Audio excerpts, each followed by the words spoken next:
The suburban American dream includes a husband, a wife, a couple of kids, a big house, and a nice neighborhood. It's the ideal of the perfect family.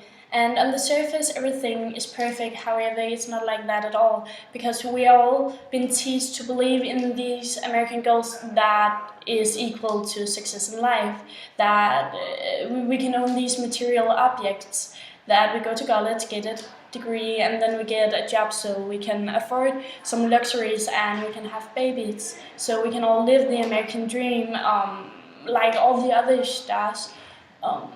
For example, the outside, the surface is perfect with green grass and white picket fence and red roses. And for example, the white picket fence, it's an ideal of this suburban middle class life that we all dream of, and it should be so perfect. But behind the walls in the houses, there is a dysfunctional family. The foster family appears like a perfect nuclear family with a mom, a dad, and with 2 children.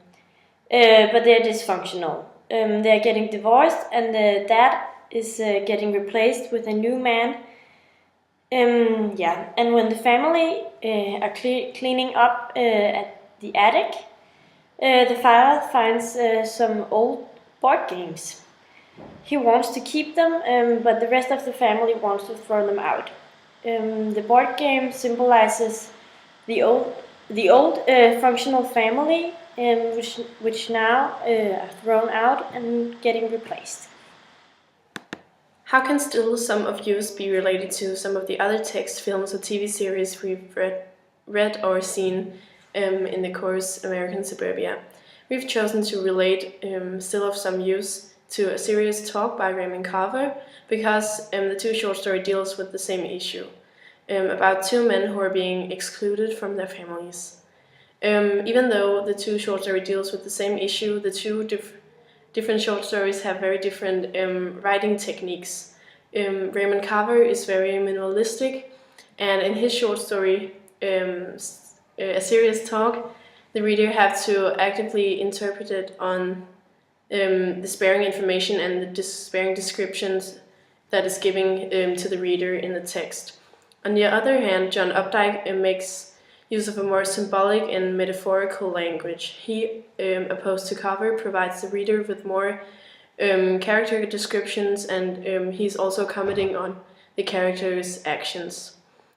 We have also chosen to relate Still Some of Use to A Serious Talk because both text deals with a main symbol in the text. In Still Some of Use, the board game plays a significant role in the text. The board game symbolizes family time and the unity of the family. It's something the whole family has gathered around, and now they're just throwing it away, and the father feels like he is throwing his last chance to kind of be reunited with the family away. In A Serious Talk, the ashtray also has a significant role. The mother, in the short story, the ashtray symbolizes the man's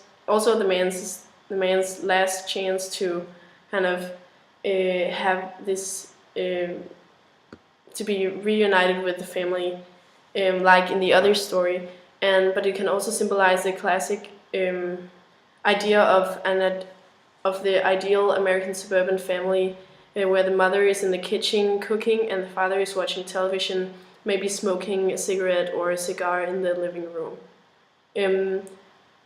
The board game also can symbolize the ideal American suburban family because board games is often associated with something you do with your entire family, and maybe also something you do with the nuclear family in the American suburbia.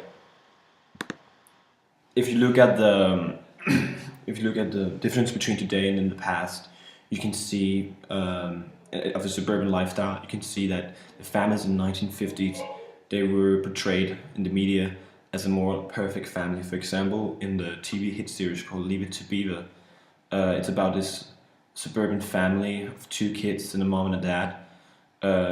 In one scene, he comes home, Beaver, and he hasn't done his chores, and he lied about going to the cinema. and his father actually punished him by getting him grounded for 2 weeks. And Beaver really kind of thanks his father for being such a fair father, for grounding him, and he accepts his punishment, and he knows that he did a mistake. In contrast to the 21st century, where in a TV series called The Togetherness, there's this family portrayed as kind of chaotic, dysfunctional. They've just got a new kid, and their marriage has kind of become really non-sexual, because they don't really find each other attractive anymore. So they're trying to figure out their problems by going to date night, etc. And in the scenery, it seems very disorganized, suburban family, and the house seems really chaotic in contrast to the 1950s in that TV series.